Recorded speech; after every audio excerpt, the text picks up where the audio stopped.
नमस्कार दोस्तों। कल शिवरात्रि है, तो आप सभी लोगों को शिवरात्रि की शुभकामनाएं और मैं ये प्रार्थना करता हूँ कि शिव की कृपा आपके ऊपर सदैव बनी रहे।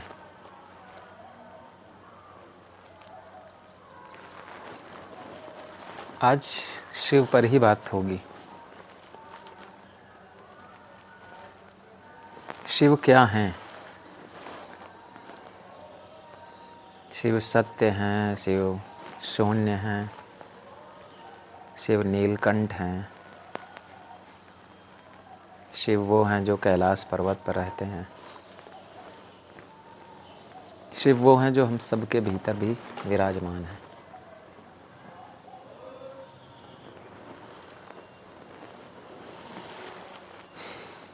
शिव शून्य हैं, ऐसा क्यों कहा गया होगा?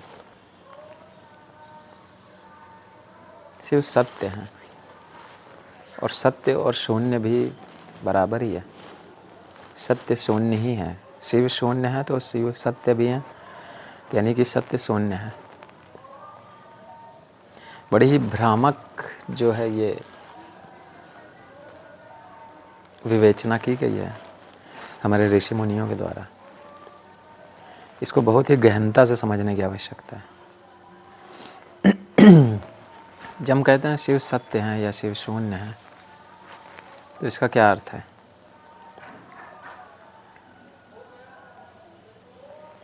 एक व्यक्ति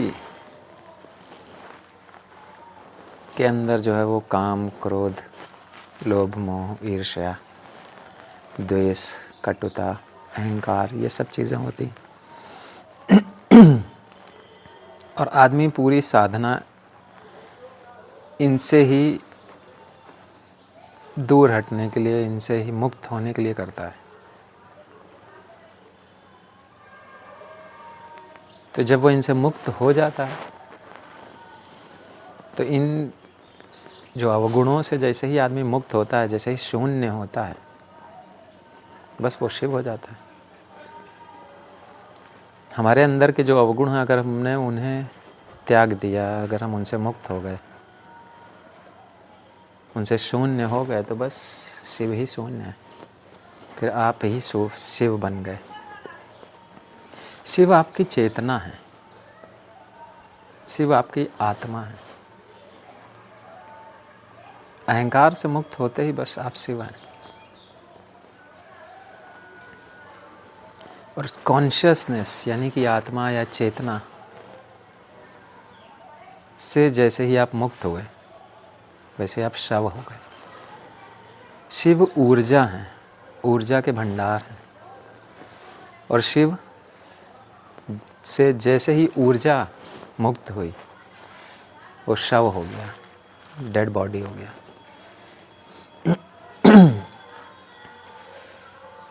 अब शिव के परिवार में या शिव के चारों तरफ का अगर आभा मंडल को देखें, तो एक बड़ा ही अद्भुत चित्र सामने आएगा। शिव के परिवार में अगर आप देखें, कौन कौन लोग हैं? कार्तिक हैं, गणेश जी हैं। गणेश जी का वाहन चूहा है, मूषक। और शिव के गले में सर्प है। और सर्प और चूहा में शत्रुता का भाव है। दोनों एक दूसरे के शत्रु हैं, एक दूसरे का जान लेने के लिए हमेशा तत्पर हैं। और कार्तिक का वाहन क्या है? गरुण। और गरुण सर्प का शत्रु है। यानी कि तीन लोगों में तीन अलग तरह की विपरीतताएं एक साथ मौजूद हैं। परिवार में ही विरोधाभास जो हम सबके साथ होता है। हम सबके परिवार में भी विरोधाभास से रोज आजकल में परिचय होता ही रहता है। इनका जो बैलेंस कर ले, शिव इन सभी चीज़ों को बैलेंस किए हुए, परस्पर विरोधाभासी चीज़ों को जो बैलेंस कर ले वही शिव है। ऐसा नहीं है कि सब कुछ आपको बिल्कुल बना बनाया मिल जाएगा कि बस अब तो बैलेंस संतुलन में सब चीज़ें चलेंगी। नहीं, शिव का मतलब ये जो बैलेंस बना दे। कैसे? अपनी आत्मिक चेतना के द्वारा, अपनी कॉन्शियसनेस के द्वारा।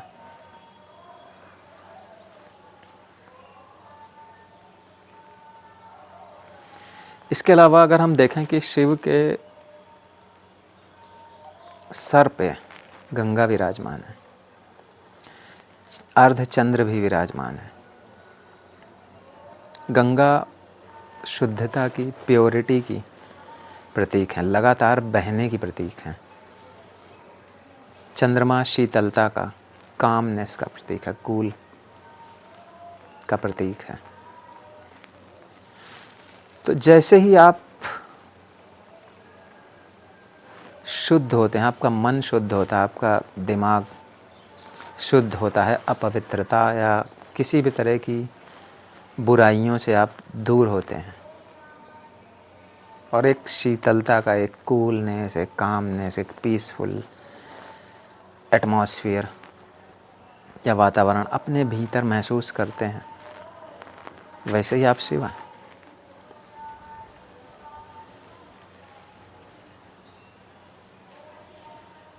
इसके अलावा शिव का जो डमरू है, अगर हम आप देखें, ये शिव जी के पास एक त्रिशूल है। तो डमरू जो है वो एक तरफ संघर्ष या विनाश को दर्शाता है और दूसरी तरफ क्रिएशन को या नई चीज़ों का लगातार जन्म लेना, और बीच में बैलेंस, जहाँ से पकड़ के उसे बजाया जाता है। यानी कि जन्म और मृत्यु के बीच जो बैलेंस बना हुआ है वो डमरू का प्रतीक है, वो शिव का एक प्रिय जो है वाद्य यंत्र है। इसके अलावा अगर हम त्रिशूल को देखें तो त्रिशूल का जो डंडा है वो उन त्रिशूल के बाकी 3 जो पार्ट हैं उनसे अलग है। वो जो 3 पार्ट हैं उनमें एक सत्व है, एक रजस है, एक तमस है। यानी जो एक व्यक्ति का जीवन है वो सत्व, रजस और तमस के ही जैसे गुणों से ही मिलकर के बना हुआ है। लेकिन अगर शिव को समझना है तो उसके डंडे को पकड़ के रखना है। शिव हमेशा उसके तीनों नोक को नहीं पकड़ते हैं, डंडा पकड़ते हैं। यानी सत्व, रजस और तमस को जो साध ले तीनों को, वही शिव है। तो शिव एक बहुत ही व्यापक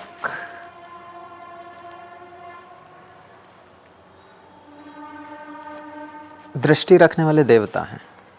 उनको समझने के लिए बहुत ही धैर्य और बहुत ही सहनशीलता की आवश्यकता है। आप देखिए शिव और शक्ति, अगर हम शिव और पार्वती की बात करें तो शिव को आदि योगी भी कहा गया है। क्यों? क्योंकि वो प्रथम योगी हैं। जितने भी साधना के, तपस्या के, ध्यान के जो भी मार्ग बताए गए हैं वो पार्वती जी ने शिव से पूछे हैं और शिव ने उनका उत्तर पार्वती जी को दिया है। इस तरह से ध्यान की जो टोटल 112 विधियां हैं वो शिव ने उसकी व्याख्या की है। पार्वती जी को बताया है कि अगर कोई भी व्यक्ति मुझ तक पहुंचना चाहता है, यानी शिव तक, शिव बनना चाहता है, तो ध्यान की 112 विधियां हैं। इन्हीं के द्वारा कोई ना कोई पहुंचेगा। भले उस व्यक्ति को जो साधना या तपस्या कर रहा है उन 112 में से उस विधियों का ज्ञान उसे भले ना हो, लेकिन जब भी कोई व्यक्ति शिव तक या अपने भीतर उस चेतना तक पहुंचेगा तो वो इन्हीं 112 विधियों में से किसी एक या 2 विधियों का प्रयोग करते हुए ही वहाँ तक पहुँचेगा।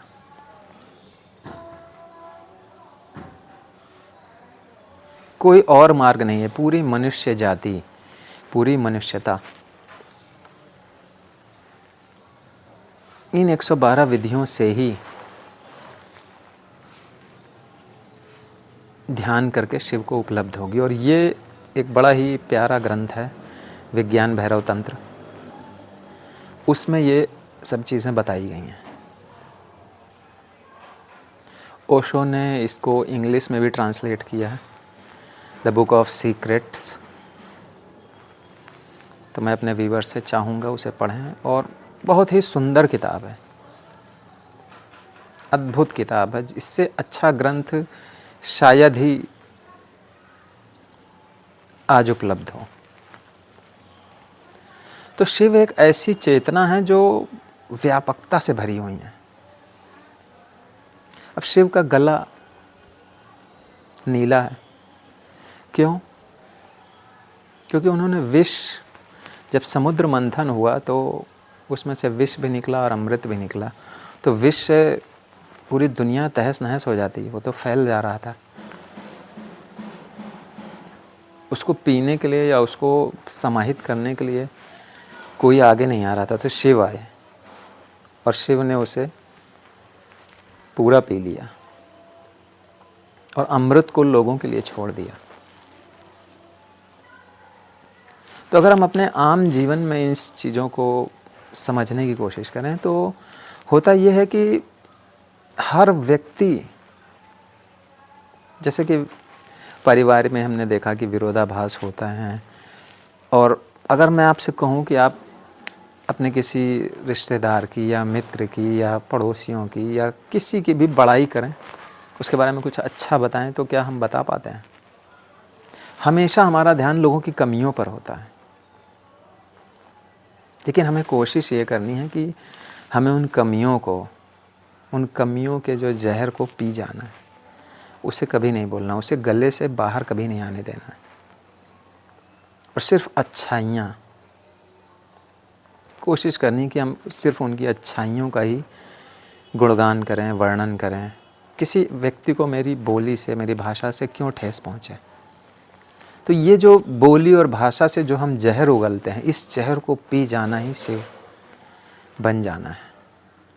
तो ये एक बड़े ही गहरे संदेश हैं जो शिव के पूरे आभा मंडल से जो है फैलता है, जिसे हमें बहुत ही गहराई से एक एक बिंदु को समझने की ज़रूरत है। तो मैं चाहूँगा कि आप शिव को इसी तरह से और गहराई से उन पे बिंदुवार जो है, उनकी एक एक घटना ध्यान की और संवेदनशील होने की प्रज्ञा या विवेक को जगाने की एक बहुत ही अच्छी साधना है। इस पर विचार करिए, बताइएगा वीडियो आप लोगों को कैसा लगा। धन्यवाद।